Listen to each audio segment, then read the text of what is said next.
आप सुबह उठे, फोन उठाया, इंस्टाग्राम खोला, किसी दोस्त ने नई फॉर्च्यूनर खरीदी, कोई यूट्यूबर जो रियल लाइफ में टट्टी के बराबर ये तो नहीं टट्टी है। करोड़ों के पैसे छाप रहा है, किसी की गर्लफ्रेंड है और आपकी नहीं है, और मन में एक ही बात, क्या मैं भी ये सब कर सकता हूँ? क्योंकि मुझे भी ये सब चाहिए, नई फॉर्च्यूनर चाहिए, बढ़िया खाना चाहिए, थोड़ा और पैसा चाहिए। पर सबके लिए नई फॉर्च्यूनर नहीं है, सबके लिए गोवा ट्रिप नहीं है, और डेफिनेटली सबके लिए हर महीने के एंड में पैसे नहीं बचते। हर चीज की एक लिमिट है, एक गिनती है। इस हार्श रियलिटी को इकोनॉमिक्स की भाषा में कहते हैं स्कार्सिटी। यही स्कार्सिटी वो एकमात्र रीजन है कि आपको जिंदगी में सब कुछ नहीं मिल सकता। यही इकोनॉमिक्स की असली जड़ है।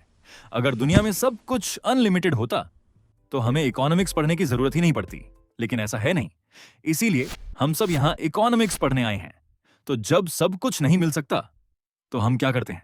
हमें लेनी पड़ती है चॉइसेस, और इसी से पैदा होता है ट्रेड। सोचो, राम के पास आम है और श्याम के पास आलू, दोनों को थोड़ी वैरायटी चाहिए, दोनों ने अदला बदली की, ट्रेड हुआ, दोनों खुश। पर हर चॉइस की एक कीमत होती है। नहीं, पैसों की बात नहीं कर रहा, मौके की कीमत।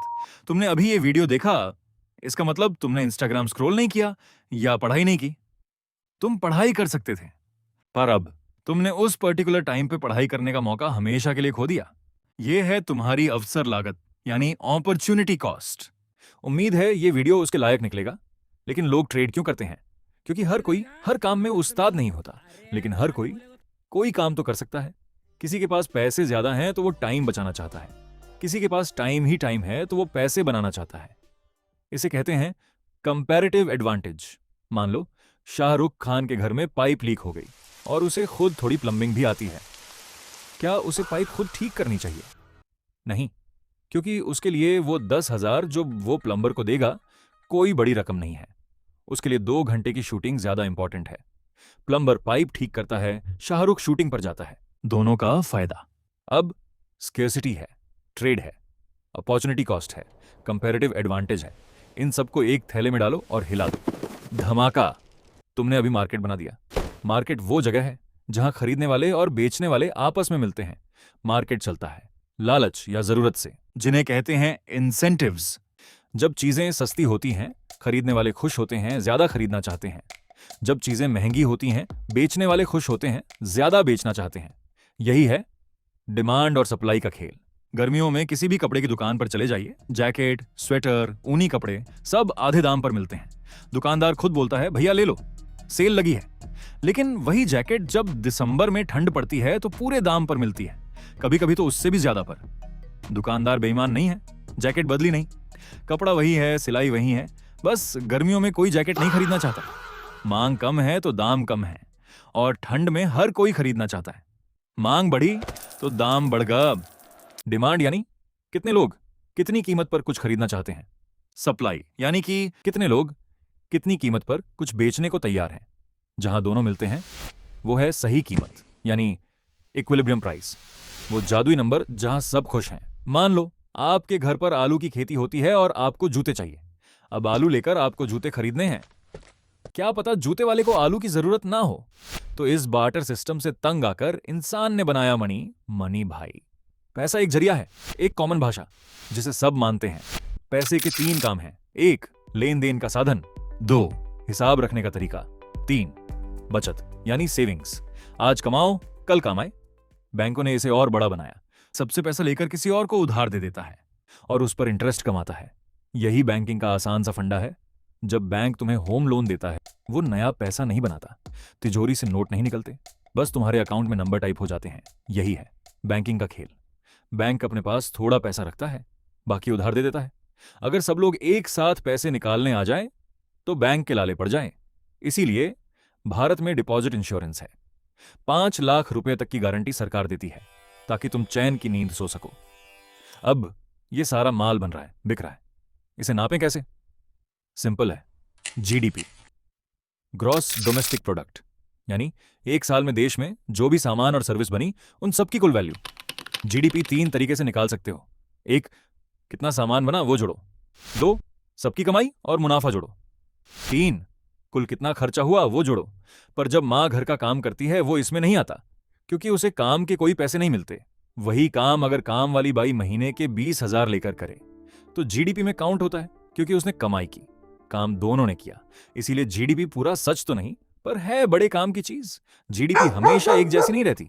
जब इकोनॉमी ऊपर जाती है बूम, जब इकोनॉमी नीचे आती है मंदी यानी रिसेशन, और अगर बहुत ज्यादा नीचे जाए तो बुरा हाल। ये उतार चढ़ाव कभी अपने आप होते हैं तो कभी हमारी गलतियों से। सोचो, 10 साल पहले समोसा 5 रुपए का था, आज 10 रुपए का है। समोसा बड़ा नहीं हुआ, बस पैसे की ताकत कम हो गई। यही है महंगाई यानी इन्फ्लेशन। इसे नापते हैं सीपीआई से, यानी कंज्यूमर प्राइस इंडेक्स। 2 से 4% सालाना महंगाई ठीक है, इकोनॉमी चलती रहती है। पर अगर महंगाई बहुत ज्यादा बढ़ जाए तो तुम्हारी बचत की वैल्यू पिघलने लगती है। पर कौन तय करता है कितना पैसा छापा जाए? भारत में आरबीआई यानी reserve bank of India. RBI 2 बड़े काम करता है। एक, पैसे की सप्लाई को कंट्रोल करता है। दूसरा, इंटरेस्ट रेट्स तय करता है। रेट बढ़ाओ तो लोन महंगा, मार्केट ठंडा, महंगाई कम। रेट घटाओ तो लोन सस्ता, मार्केट में रौनक, ग्रोथ। इसे कहते हैं मॉनेटरी पॉलिसी। जिंदगी में 2 चीजें पक्की हैं, मौत और टैक्स। सरकार सड़कें बनाती है, स्कूल चलाती है, पर सरकार खुद तो कुछ बेचती नहीं। तो पैसा कहां से आता है? टैक्स से। Income tax, GST, property tax. अमीर लोग ज्यादा देते हैं, गरीब कम। सबका पैसा मिलकर बनता है पब्लिक गुड्स, जैसे सड़क, बिजली और सिक्योरिटी। सरकार का हिसाब सिंपल है, अगर खर्चा ज्यादा तो देश चलाने के लिए पैसे कम पड़ गए। इसे कहते हैं फिस्कल डेफिसिट। इस घाटे को भरने के लिए सरकार बाजार से उधार लेती है, बॉन्ड्स जारी करके। कर्ज बुरा नहीं होता अगर वो सड़क या स्कूल बनाने में लगे, लेकिन अगर कर्ज भी हो और ये सब चीजें न बने तो वेलकम टू इंडिया। कोई एक देश सब कुछ नहीं बना सकता। इंडिया सॉफ्टवेयर और आईटी सर्विसेज में टॉप पर है। पर अगर हम जिद पकड़ लें कि हम अपना एडवांस्ड माइक्रोचिप और पेट्रोल भी खुद ही बनाएंगे, तो हम उस स्टार्टअप फाउंडर की तरह फेल होंगे जो खुद ही कोडर, एचआर और झाड़ू लगाने वाला बनने की कोशिश कर रहा है। ट्रेड का बेसिक रूल बहुत सिंपल है, स्पेशलाइजेशन। जो चीज अच्छी बनाते हो वो बेचो, यानी एक्सपोर्ट। बाकी सब बाहर से उठा लो, यानी इंपोर्ट। यही है इंटरनेशनल ट्रेड। अब जब यही इंटरनेशनल ट्रेड बड़े लेवल पर होता है तो उसे हम ग्लोबलाइजेशन का नाम दे देते हैं। पर क्या एक देश ने दूसरे देश को सामान भेजा, बस यही ग्लोबलाइजेशन है? नहीं, ये एक कॉम्प्लेक्स ग्लोबल वैल्यू चेन का ऐसा रायता है जो पूरी दुनिया मिलकर फैलाती है। सोचो, एक हाई एंड गेमिंग लैपटॉप का हाल। डिजाइन अमेरिका के किसी फैंसी ऑफिस में होता है, स्क्रीन साउथ कोरिया से आती है, बैटरी ताइवान से, और फाइनल असेंबली इंडिया में। अगर इस चेन में एक देश ने भी नखरे दिखाए तो लैपटॉप की जगह तुम्हें खाली डिब्बा मिलेगा। ये इंटरडिपेंडेंस ही है जो ग्लोबल मार्केट्स को बैलेंस में रखती है। लेकिन ये इंटरडिपेंडेंस और ग्लोबल ट्रेड बिना पैसों के तो चलेगा नहीं। पर जब फॉरेन मार्केट से कुछ खरीदना हो तो रुपये से वहां सिर्फ नमस्ते मिलता है, माल नहीं। तुम्हें चाहिए डॉलर। $1 के बदले कितने रुपए देने हैं, ये रेट रोज बदलता है। इसी रेट को कहते हैं फॉरेन एक्सचेंज रेट, यानी फॉरेक्स। जब रुपया गिरता है तो इंपोर्ट्स महंगे हो जाते हैं, यानी आईफोन महंगा, विदेश घूमना महंगा, पेट्रोल महंगा। पर वहीं अमेरिका से आने वाली सैलरी की वैल्यू बढ़ जाती है। अब आते हैं तुम्हारी जिंदगी पर, जहां प्रोडक्ट तुम खुद हो, जहां तुम्हारा वक्त और तुम्हारे स्किल्स बिक रहे हैं। क्लासिकल थ्योरी बोलती है स्किल्स बढ़ाओ, पैसे बढ़ेंगे। ये तो अब तक चलता था, पर अब मार्केट का इक्विलिब्रियम तुम्हारी मेहनत और ऑटोमेशन के बीच की लड़ाई पे टिका है। अगर तुम्हारा स्किल सेट आसानी से रिप्लेस हो सकता है तो अगले ले ऑफ में पहला नंबर तुम्हारा भी हो सकता है। ऑटोमेशन तुम्हें ऐसे बाहर फेंकेगा जैसे चाय से मक्खी। लेकिन अगर तुम्हारा स्किल सेट आसानी से रिप्लेसेबल नहीं है, you are on the safe side, क्योंकि यहां भी इकोनॉमिक्स का वही फंडा यूज होता है। Less supply, more demand, more salary. More supply, less demand, less salary. इसीलिए मजदूर की सैलरी बहुत कम होती है जबकि वो ज्यादा काम करता है, क्योंकि वो आसानी से रिप्लेसेबल है और उसकी सप्लाई भी बहुत ज्यादा उपलब्ध है। और कंपनी का सीईओ सिर्फ मीटिंग्स ही करता है, लेकिन supply is low so salary is high. Financial markets का एक ही काम है, एक्स्ट्रा कैश को मैट्रेस के नीचे से निकालकर वहां लगाना जहां वो और कैश पैदा कर सके। चाहे वो स्टॉक्स हों, बॉन्ड्स हों या डेरिवेटिव्स, हर जगह एक ही मैथमेटिकल रूल चलता है, risk return trade off. Intelligent लोग डाइवर्सिफाई करते हैं क्योंकि मार्केट का सबसे बड़ा नियम है रिस्क मैनेजमेंट।